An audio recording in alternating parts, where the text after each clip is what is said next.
Hey heroes, Cole's here. Today I'm going to walk you through the Lunar Dice Dash, the new event for the Lunar New Year in Heroes vs. Hordes.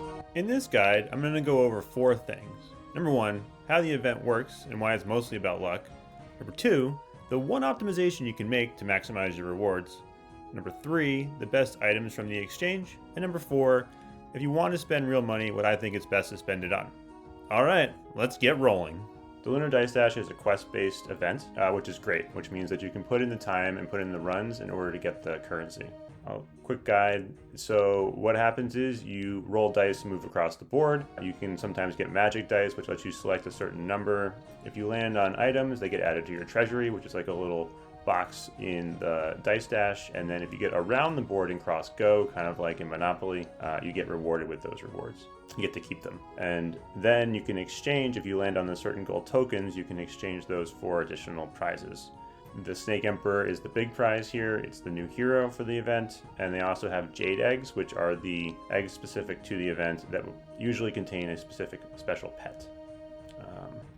The one thing that's unfortunate about a Lunar Dice Dash or any of these Dice Dash events is that it's really RNG based. So it really depends on what your dice rolls are to understand what's the maximum number of rewards you can get. For a typical person, if you're just playing free to play, you are not going to get the Snake Emperor. There's no way you're going to get 4,500. You'd have to roll basically optimal dice every single time, and you're going to be rolling it like 50. So the odds of that are like 1 in a bajillion. Like honestly, a bajillion. It's just not going to happen.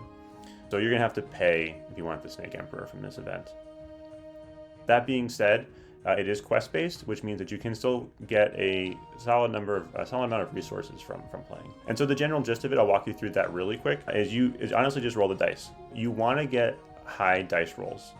Those are better than low, and you want to land on the coins. So those gold coins you see on the board are your best landing values. For this first roll, we're aiming for 6. That'll get us to land directly on the 50 coin in the bottom left corner. So let's see what we get. 2. That's not what you want. Anything below 3 is a bad roll. So now we're looking for 4. All right, we'll take 5. At least it's more than 3. Now we want to get 3. All right, but we'll take 6.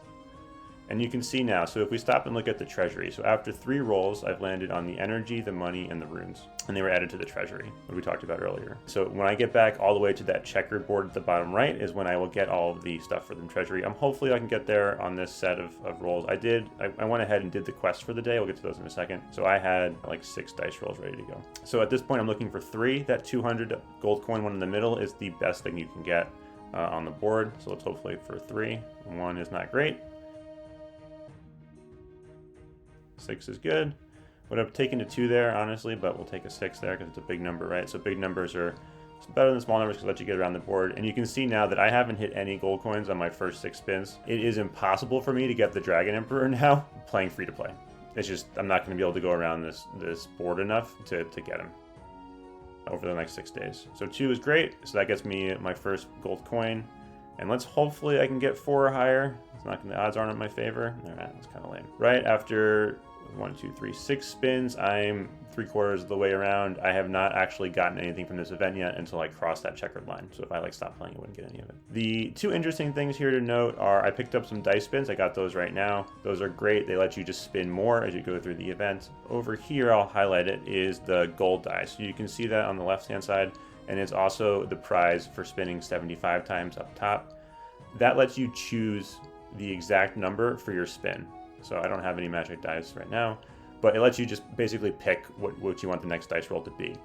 And you always want to use that to land on the 200 gold coin in the top middle. And you use it as soon as you pass the 50 gold coin on the left, right? So let's say in this board, we got past the 50 gold coin. We didn't land on it, but we hit the money one at 2.9 million. At that point, I want to use the gold magic die with a 5 in order to land on the 200. You basically want to maximize both the high number and landing on that 200. So as soon as you pass or land on the 50 coin, your next dice roll can get you to the 200, and so you want to use it then for the biggest number possible. And that's how you maximize the value of gold magic dice, and that's like the one piece of like strategy here. It's just using magic dice. And so you want to use those as best you can to land on the 200. Let's say you're on your very last rolls of the event, so you're on day 7. You could use it to land on both that 200 and then one of the 100. So like the one that's right behind my Santa guy right now is 100. And that's like the little bit of thought or skill that goes into this. Otherwise, it's just total RNG. And you can see, right, so I'm 6 rolls in here and I didn't get, the first time pass was fine. Like I'm gonna get a bunch of resources, which is great, but it's not gonna be enough to get the Emperor. And then the other thing to know is just quests. So this is what I was talking about earlier. When you accomplish things in game, you get rewarded with the dice each day. There are 1, 2, 3, 4, 5, 6, 7, 8 quests per day. Achieve these by completing whatever the text says, right? So I defeated 97,000 enemies. I got that quest. I don't have any way to promote a pet right now. I don't have any neutral stones, so I can't accomplish that one. So that one's gonna be stuck unless I get one today on one of my pet expeditions. The one odd one that you'll sometimes see here in the quest is like the name of a pet. So I know most of the time you're not paying attention to the names of pets, but sometimes it will have a name of a pet like, let's just take one of the guys from down here that you probably don't look at all that much. It might say Spark Nibble. So it says complete 3 runs with Spark Nibble. And in order to accomplish that quest, you would have to complete 3 runs of the regular game in any mode with Spark Nibble as your equipped pet. That's the one kind of like weird one that most people haven't seen before. And they also have heroes, so it could be like complete 3 runs with the knight. Everything else is pretty self-explanatory: power-ups, runs, pet expeditions. And then yes, so the exchange, like I said, the Snake Emperor is the best thing you can get. A lot of people like getting jade eggs. I'm not a big pet collector, so it's not the biggest thing to me, but this is the only place you'll be able to ever get jade eggs. And I imagine that there's going to be some kind of special pet tied to those. Some people like getting those. I always try and get the jewels. Those are the best bang for your buck in these events, in my opinion. Projectile P and Explosion are great at level 5, and you do enough of these events and over time you can get those up to pretty high levels. My gold coins are going to go to those jewels first.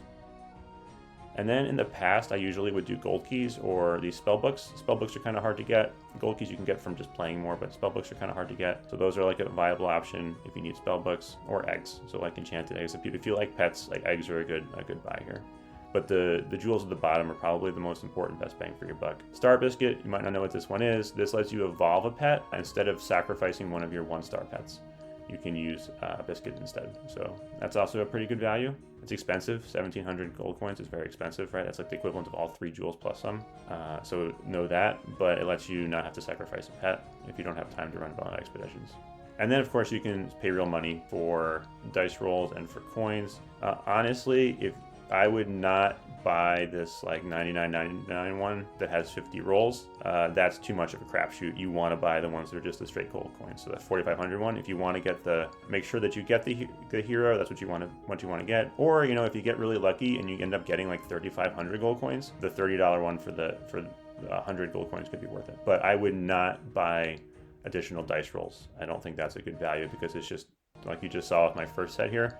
It's way too unpredictable. Okay, and that's the run through Lunar Dice Dash. This new hero looks like a lot of fun. The Dragon Empress is a really good time, so I imagine that he's also a really good time. All right, this is Coles again. I'm a high-level HVH player. Thanks for listening. Please subscribe if you can.